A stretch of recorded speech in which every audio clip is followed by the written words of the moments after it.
But before we get into this video, I would like to talk about what's in this chapter. So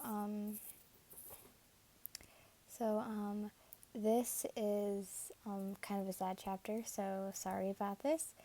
And I'm trying to think what else would go in this video. But there's mentioning of alcohol and some other things. I can't remember. But if you're not comfortable with that, please do not listen, or just kind of, I don't know, go on one of my other videos. And hope you enjoy, and sorry to everyone about listening to me ramble on. Okay, let's get started. The dark room smelled like liquor and smoke. Beer cans and shoji bottles were littered across the bedroom floor. And finished cigarette butts, a new hobby he picked up 3 months ago, lay in a tray beside the large bed, the bed you no longer inhabited. A large figure laid in the comfort of the mattress that smelled like you. The blanket had his face as he mind dwelled in the memories of him before you were gone. It's been 4 months since you died in a villain accident, and 4 months since Katsuki has taken a break from his hero job, appointing the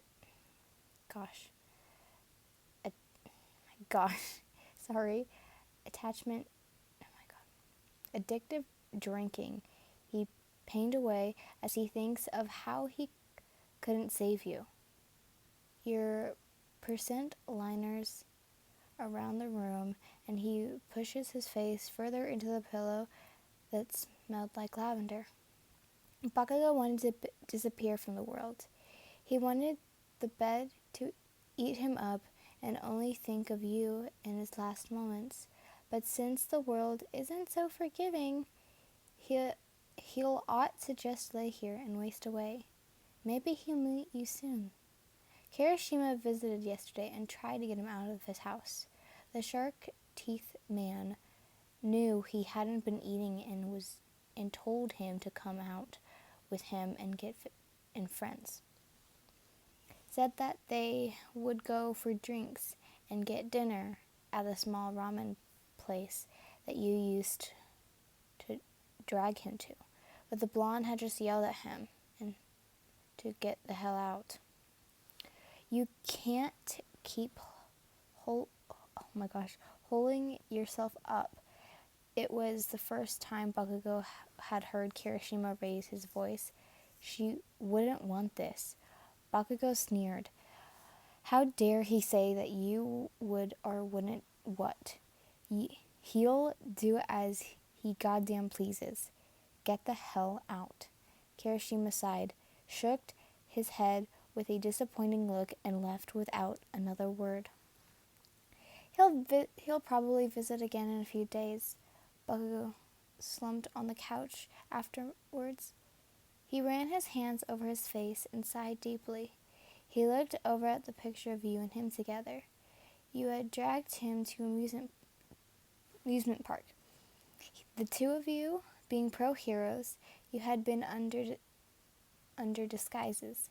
You didn't care about people knowing who you were, but sometimes it was nice just to have some privacy without the cameras or kids asking for autographs.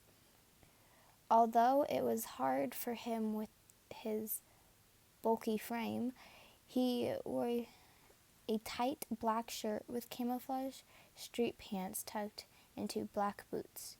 You picked out his black cap with a boom embroidered on the front that he matched with the black shades. He definitely sure people recognized him. The bomb probably gave it away, but no one decided to approach him. They probably guessed by the glasses that he wanted to be left alone.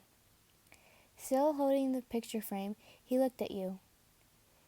You looked so beautiful that day in your simple attire. Your hair was let down. You were wearing a light denim shorts and a white Converse that matched your white baseball cap. You had a simple black t-shirt ending right above the hem of your shorts. On it was an explosion. His merch. Yeah, the both of you weren't really trying your hardest to blend in. The two of you had gone public with your relationship a few months ago after dating almost 3 years. When he had passionately kissed you after his battles, he didn't care about the cameras that flashed or the gas among his fans. All he knew after his battle close to death is that he wanted to be with you for the rest of his life. He planned to propose in just a couple of weeks. Your lives together were just about to begin, but then He gripped the picture frame, his palms turning red, threatening to blow it up, but he didn't. He loosened his grip on the frame and let it fall beside him, while he leaned his head back onto the couch. Sorry. Bakugo closed his eyes, face towards the ceiling. He didn't allow the tears behind his eyes to spill. That brings him back to now. It was the crack of dawn, and he was laying hopelessly in his bed, and thought about what Kirishima said. The redhead was right. You wouldn't want this. Even though he was only number 3 hero in the ranking, he was your number 1 hero, you always said to him. You were probably looking down at his pathetic form. You were angry, sad, embarrassed for him. Who knows, maybe disappointed. His thoughts were disrupted when he heard a noise in the kitchen. His brows furrowed from under the comforter. The clang of a bottle. He had jumped out of bed immediately. He only had sweatpants on. His hands heated as he walked into the room. He stopped as he reached the living room, wide eyes. His mouth gaped as he saw something, or rather someone, that shouldn't be here. He closed his eyes tightly and counted to 5. Something Mina had told him that she did when she lost her grandmother and would see visions of her. But when he opened his eyes, you were still there, sitting on the bar stool at the island of your shared apartment. You smiled at him, crooking your head to the side as you raised a hand to greet him. Yo. He walked towards you. He didn't care if this was some trick of the mind, maybe even a villain pretending to be you. He wanted to touch you, hug you, tell you he was sorry and missed you. But when he reached you, he hesitated. He stood in front of you, and you got up from your seat. You looked up at him with those doe eyes that he loved oh so much. Finally, he decided to test it. He reached his hand up to attempt to touch your cheek. Your smile became sad when his hand went right through your head. You both looked at his hand, and there it was hovering beside your face. I already tried that, you said somberly. When you were sleeping, I tried to touch you, but the same thing happened. The blonde slowly brought his hand down to his side. He didn't know what to say. He must still be dreaming, right? You died. There is no way you were standing right in front of him now. While he was still stuck in the stare of shock, you put your hands on your hips and looked around. You met his gaze again as he flinched. It's pretty messy in here, huh? Let's clean up, you said, and did. You moved around him and started picking up the empty alcohol bottles on the ground, throwing them in a trash bag you had grabbed from the kitchen. He watched you carefully and walked around mindlessly as you moved. Oh my gosh, marveled yourself around the living room. You picked up the ashtray on the coffee table.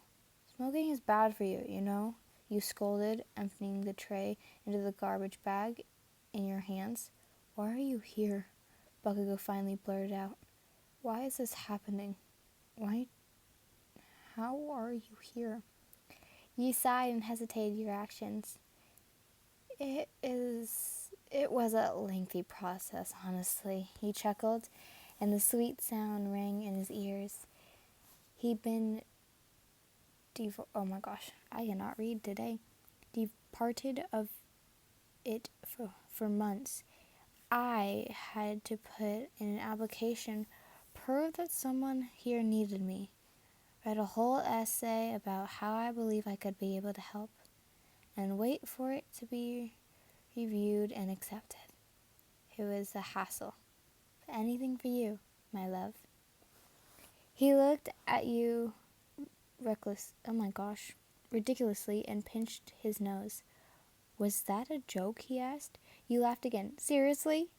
The angels told me the process was invalid to help those who are grieving. You put a finger to your chin and thought, also, I guess laughing at Aku's memes didn't send you in a bad place. She shrugged. He sighed and just let it be, but thought back to what you said earlier. So, you want to help me? He asked. You nodded, and he spoke again. I don't need help, Bakugo said curtly. You blinked at him, and then you emptied the empty bottle in your hands. Yes, you do, Katsuki. He tensed at the name. He hadn't heard it in 3 months. Maybe from his parents, but not from your lips. You continued. You haven't been eating properly, and you haven't been to work in 4 months. You raised your voice at him. You were tired of watching the sadness eat at him. This wasn't him. This wasn't your hero that you fell in love with. I'm fine, he yelled at you. You flinched at the loudness, and he calmed down right away. I'll get better. I just need time. You put the full garbage bag next to the front door and returned to your boyfriend, standing right in front of him. And I'm here to aid in your process, you said. Bakugo crossed his arms and glared at the woman in front of him. He was still perturbed by the entire situation. He was going crazy. That's the only way to explain this. He watches you shuffled under his gaze uncomfortably. Well, whatever the fuck this was, he'll see it through. Maybe something could come out of this. Fine, the blonde finally said. You lit up as he accepted to let you help. You wiped the dust off of your hands and turned to the kitchen. Let's make some breakfast then. You shuffled around the kitchen while Bakugo watched from the island bar stool, one hand on his chin while the other sat on his bouncing leg. You grabbed the essentials such as citlet, eggs, and bread. Your boyfriend usually handled the cooking, so when you did happen to cook, you stuck it to the basics. You also reminded to get out a pepper for your spice-loving blonde. You begged to cut a hole in the 4 pieces of bread and place them on a skillet on the stove. The cut was big enough for you to drop the maximum egg in the middle. You cut up some of the pepper and sprinkled it on the egg, along with some other seasonings. I don't know why I said like it was a question, but sorry, that fit your taste. You peeked around at Bakugo as the meal called Hole in a Basket cooked. He was still watching you intently as you saw his face change into a questioning one, like he just thought of something. How come you can touch items but not people? He asked as you thought about it before responding. Maybe I can only touch material things because I I would fall through the earth otherwise, you said in question. You aren't too sure of yourself. Bakugo rolled his eyes and then locked them with yours. How long will you be here? He asked. You pursed your lips and laughed awkwardly. You weren't sure about that one either. The moment was silent, with only the sizzling continuing from the pan. Oh my gosh. Suddenly, Bakugo looked different. His eyes went soft and seemed to tense. I'm sorry, he said. It came out blurry, a whisper, but you heard it. You looked down, and he continued, for that day I... Beep, beep, beep. The fire alarm was going off. You rushed to grab a towel and waved it under the alarm. Bakugo grabbed the burning food and turned off the stove. He looked at the burnt toast and sighed. When the alarm finally stopped beeping, you sat at the dining table. You spread in, oh my gosh, in your seat, exhausted, smiling at your boyfriend. Sorry, you said. He said nothing. You perked up. Let's go to the pet shop. You stood up and clasping your hands together. Bakugo stared at you. He figured you didn't want to talk about it. Sure, he just said. Aw, look at this one. It's too cute. You cooed as you looked down at the aisles of puppies and kittens for adoption. This whole situation was a bit bluffing to Bakugo. It was wrong walking into public with someone who couldn't be seen by anyone else. He was tired of asking questions about how it worked, so decided against it. Are you looking for anything in particular, sir? An employee asked him as he followed you around the shop. The employee probably couldn't recognize him as he had a baseball cap on with a hoodie and glasses. You spun around, your eyes off the small and white brown mutt. Ask him what the cutest dog is here, you told him. Bakugo huffed. What the fuck? No. The employee took a step back and Bakugo panicked. No, I wasn't talking to you. His face palmed and groaned. Who the fuck else would be talking to them? The employee couldn't see you. He let out a giggle as he took all his strength not to tell an empty space and the store to shut down. He grit his teeth when speaking to this employee. Do you have anything cute? The employee perked up. Looking for your girlfriend? The man asked. He could probably see the discount on Bakugo's features. Bakugo looked at you, at the employee, who looked at him like he was a strange man. Yeah, he probably looked crazy. Bakugo crossed his arms and sighed. Yeah, you could say that. The employee led him to the back while speaking. We don't sell pure breeds here, but I think our cutest is Harley here. She's a pit bull and a husky mix. The dog was a tiny puppy. It was light brown on its face and along its back. It had white stripes going down the middle of its face and down its stomach and paws. Your eyes widened as you bent down in front of the small dog. It barked at you, as if it could see you, and maybe it could. Dogs and babies, do you have those heightened senses? I want this one, you said. Your eyes gleamed up at Bakugo. Your boyfriend looked at you for a moment before pulling out his card.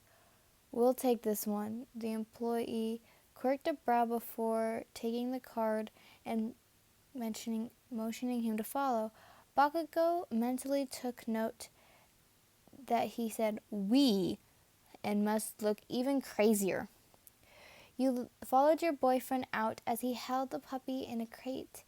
He tried not to look at you as you smiled at him. "This should help you out," you said while looking at the puppy. Bakugo glares at you. "This was for you, not me," Bakugo said. You blinked at him. "Katsuki, I'm dead," you said carefully. Did he forget? The blonde stopped walking in the middle of the path towards the neighborhood. You saw his jaw tightened as his hand gripped the hand of the pet crate. He forgot. He forgot that you're not really here.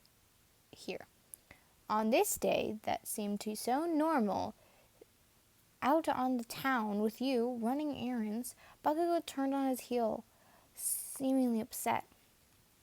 You turned after him, calling out, "Where are you going?" You paused while he ignored you.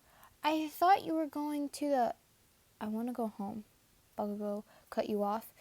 You sighed solemnly and walked after him. He turned around and you had bumped into his chest.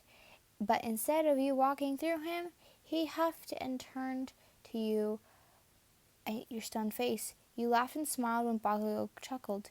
He looked at you. It was lovely, but also sad. "I just want to be with you," he said. He must have sensed your sadness and wanted to cheer you up. It worked, though. You hopped alongside him as you walked home. Days passed, with only the two of you staying inside. Bakugo took care of the new puppy. You watched movies that Bakugo let you pick. You ordered delicious food whenever you burnt meals that Bakugo tried to teach you. Although the information how to cook to affiliate I cannot mingon was useless to your good self. You played board games. It was fun that instead of yelling at you for cheating or getting upset, Bakugo just laughed. You would watch him as he set up the games, something reaching for his hand, only for you to go through it.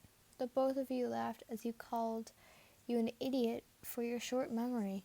You walked your new puppy, Harley, around the neighborhood together, and mostly spent days as a normal couple, only remembering that none of this was real when one of you tried to touch the other.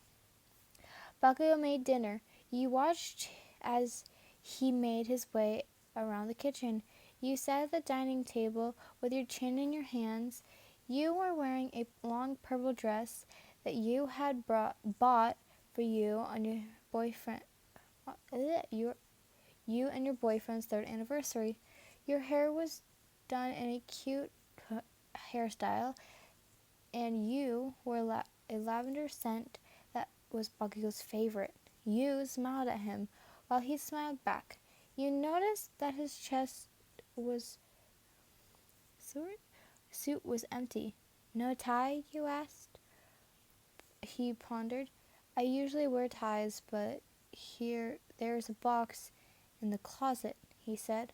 Go get it out. Go get one if you want." My goodness, sorry. You happily left the table and found a matching tie. Red would probably look best on him. You walked to the bedroom and grabbed a tie for Bakugo. You reached for the box on the top shelf to pull it down, but noticed something bulging in the pocket of another one of his suits. You pulled it out, a tiny red box. You were surprised when it slipped through your fingers. You looked at it on the ground and gasped. A small silver ring with a ruby in the middle. You bent down, and this time you were able to grab it. Bakugo rushed in when he heard you gasp. His eyes widened when he saw tears in your eyes. You turned him and smiled, with fresh tears approaching every time you blinked. He stepped closer. "What's wrong?" the blonde whispered. He looked at the ring. You took it out of your hands and set it aside. You smiled through your tears. It was almost time to go. You had finished what you came to do. You tightly blinked in a few tears away, and your eyes settled on your boyfriend. It's not your fault, Katsuki, you said suddenly, because, oh my gosh, suddenly, Bakugo became still. He wobbled on his feet. He became dizzy and seemed like his world was spinning. 4 months ago, Bakugo Katsuki was stressed. He wasn't like this. Ever since the two of you got together, he had been learning new emotions, and you were there to teach him. Except he couldn't come to you with this. His problem being that he would propose to you soon. Or were you ready to marry him? Was it too soon? Oh God, would you even agree? It was like you enjoyed his company, but were you ready to do things like start a family with him? The blonde sat in your shared apartment. It was 3 days before you were received at a fancy restaurant where he would pop the question. But he was also angry. A villain had gone away today. Mina was on his ass about about snaggling you. Said someone would steal you away if he didn't get serious. It definitely didn't help that you showed up hit the door with another man, drunk in a black jumpsuit that was showing off your cleavage. It didn't help that your arms were slugged around him and you could barely stand. Bakugo glared at the man whose arms was around your waist, eye twitching when he suddenly let you go in terror. Bakugo grabbed you and pulled you inside. He looked at the man one more time while he shook under fierce vermilion eyes. Before slamming the door, he dropped you on the couch and you laughed gigantly. Your boyfriend put his hands on your hips as he stared at you, glazing at your drunk state. Mind explaining what the fuck was that? He barked. You laughed. Katsuki, you slurred. Hug. Your blonde boyfriend pushed you away when you came close to him. You pouted and stumbled into the kitchen for water. You poured yourself a cup while Bakugo continued to snap at you. What the fuck, Ian? Why were you with a man with the... Oh my gosh, I hate this. I'm not saying this. With your tits out, he yelled. My tits out? It's just my cleavage, you laughed back. The water was... oh my gosh. Dilating the alcohol in your system, Bakugo huffed. And his fucking hands all on you, he snarled. You touched your head. His voice was too loud right now. I got a good arrest today. Guy has been the wanted list for over a year. Want to celebrate with my sidekick, he said calmly. So you're gonna act like a whore every time you have a good day? He snapped. You weren't really into the argument right now. What did he say? A what? You looked up at him. Excuse me? You said threateningly. Holy moly. He continued to glare at you, pulling his arms up to cross them over his chest. You heard me, he said. You gasped. You pushed the cup away from you and walked around the kitchen island. You stopped right in front of your boyfriend and looked up at him, matching his position as you crossed your arms. Fucker, say it again, you said, glaring at him. Bakugo matched your anger. He didn't mean to lash out. He was stressed, angry, and worried. It was no excuse, but he just couldn't handle the foreign feeling. You were acting like a... His sentence was cut off by a slap. His face was turned sideways while silence enveloped the two of you. You finally looked at him. He finally looked at you, stunned, and because even more surprised to see your bending face holding back tears. You tried your hardest, but a few strayed fell right before you decided to turn away. Instantly there was change in the mood. Baku immediately knew he had done and wanted to apologize.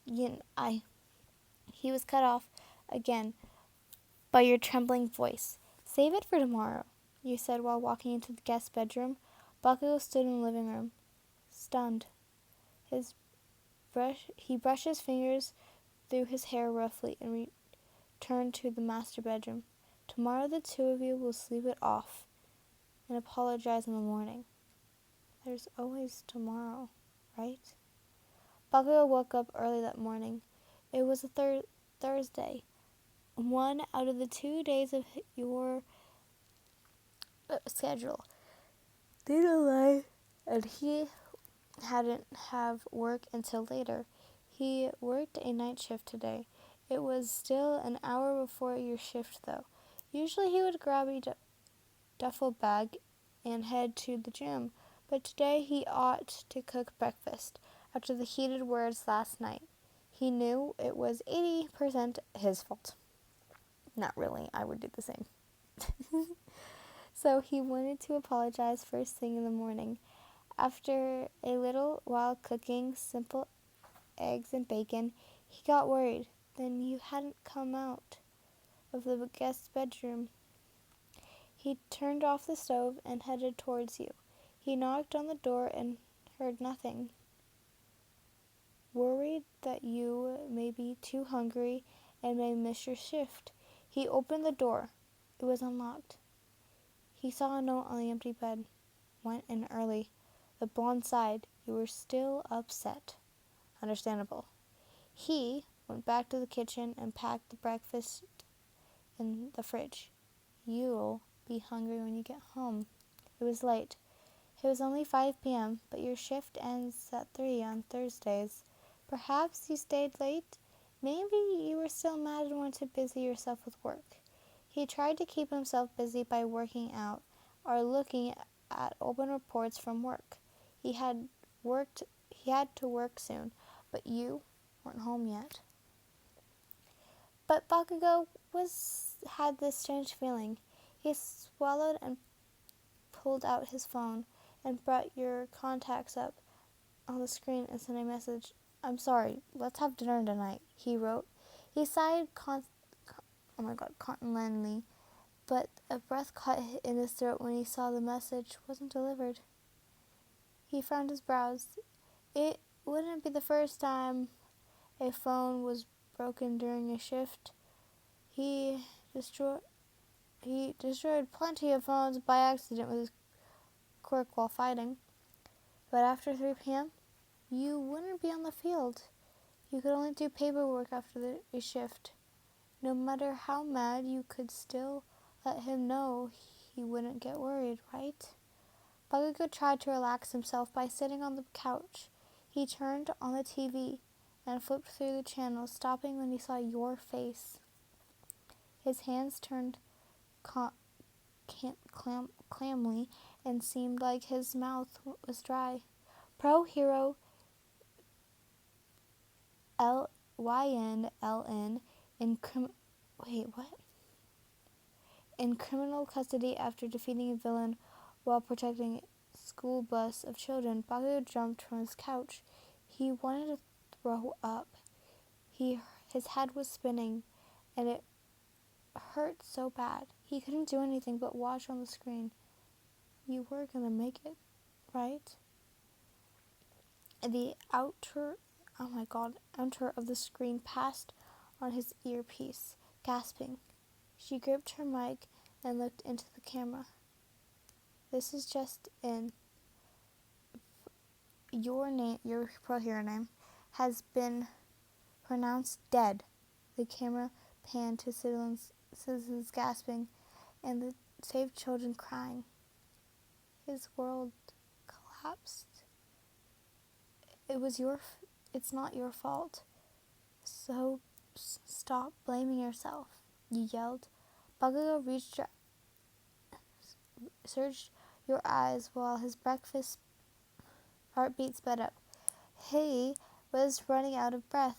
His tears stunned his eyes. He took a shaky breath and whispered out, "Please, just let it out." And he did. He fell on his knees in front of you. He let the build-up emotions that were bubbling inside him explode out. He cried. Fat tears ran down his face into the carpet. He whimpered your name out loudly, helplessly, multiple times as his hands covered his face, not caring how pathetic he probably looked. He sobbed, "Sorry, and I'm a piece of shit," cursing himself for the night before your death. You stood above him, looking down, wanting to cry yourself, but you held your tears to the best of your abilities. You watched him, almost happy because he finally letting it out, finally getting the closure he so desperately needed. After an hour or so, Bakugo's voice finally turned hoarse. His throat was dry and burned as the ache of his yells. He now sat there, quietly looking at the ground. He knelt in front of you and called out his name. He didn't look at you. You plummeted again, calling his voice. He met your eyes this time. You smiled gently. You could see the stains of the tears in his flushed cheeks. He probably abusingly ruined. You reached a hand out to his face, knowing that you wouldn't be able to touch him, but you hovered it on his cheek anyways, trying your best to smooth him. He studied your face and smiled softly. He licked his crusted lips and spoke quietly. I must look real lame, huh? You put your lips into a small pout. You never looked lame to me, you whispered. Bakugo smirked. Right, my number one fan sees none of my flaws. Your pout deepened, and you rolled your eyes. You looked at him again. Ha! You said, sorry, that as if you aren't my number one fan too. A blush crept onto his face, and he went to speak, but you cut him off. I saw your hero's name merch in your closet one time. You folded your arms, smirking at his wide eyes and his red cheeks, but suddenly his smirk developed, and his next words had your face blushing. And don't think I didn't see those dynamite panties under your bed, he spoke. You gasped, but those were supposed to be for your 3rd-year anniversary. But you weren't thinking about that now. You pushed forward to hit his chest with your fists like you usually did when he made fun of you.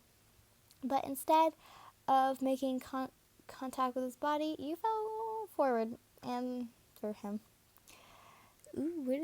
Rolling onto the floor behind him. Bakugo shivered at the feeling of you falling through his body, but quickly thought little of it as he opened his mouth. Dumbass, did you forget you can't touch me? He said through fits of laughter. You stared at him as he held his stomach and wiped tears from his face. You relished at this moment, as it felt like you never left the earth, as if you weren't 6 feet under the ground and instead were messing around with your boyfriend in his room while he laughed at you. As Bakugo settled down into chuckles, you realized that this was the first time you had heard him laugh in at least 3 months. Don't go, he pleaded. His lips trembled, and he let the stray tears fall. You smiled at him. He was crying too. But, oh my god, sorry, that must have been loud. But you knew he was closer to getting better. You hoped he would return to his job to save people again. In a flashy way, your skin began to glow a soft blue. Your time on this earth was over, and it was time for you to pass. You looked at the illuminated body with your hands raised in front of you, studying your palms. Your eyes widened, and you took a chance. Your boyfriend looked at you and opened his arms. You leaped forward, beginning to the both of you to ground while you laid on top of your boyfriend. Bakugo caught you. As his eyes widened, he could feel you again. After 4 months, he finally was able to touch you, the person he loved the most. He put one hand on the mid-back and the other on your head, holding you closely. He held you tightly and wrapped his arms around your neck. You spoke softly into his ear as your body grew brighter. I'll meet you again, but for now, go out and be the best for me, okay? He said nothing, but held you, scared that if he spoke, the sound would be only be more needly cries. So he only nodded. He knew you got the message. Your smile widened in his shoulder. As you knew he could try to get better after this, you leaned back, your nose almost touching, and you mouthed, "I love you, Katsuki," before you disappeared in his arms. He now laid alone in his room, no real thoughts swirling in his head while he looked at his hands, as you were still there. The silence was no longer extremely painful, but rather peaceful, as Bakugo let out a breath. He wasn't crying anymore, but smiling. He kept his back on the floor, reaching for his phone, and dialed a number and let it ring a few times. "What's up, bro?" his friend answered, on the other side. The blonde laid on the back of his arms and eyes and pulled the receiver to his ears. "I'll be in tomorrow," he said. There was a short pause, but could practically hear his red-headed best friend smile on the other. "I'm glad, Bakugo. Yin would be so happy." Bakugo smiled. "Yeah, you would." "Yeah," was the only thing Bakugo said before hanging up. He rested his phone on his stomach and stayed still for a moment. Harley came and laid next to him, cuddling up at his hip. This pain wouldn't subside anytime soon. He knew he'll probably think about you every day for the rest of his life. But for now, he had to be strong. He promised you. So he picked himself up for the day, looking over to the empty end of the table with the engagement ring. He smiled. It was time to move on. For you.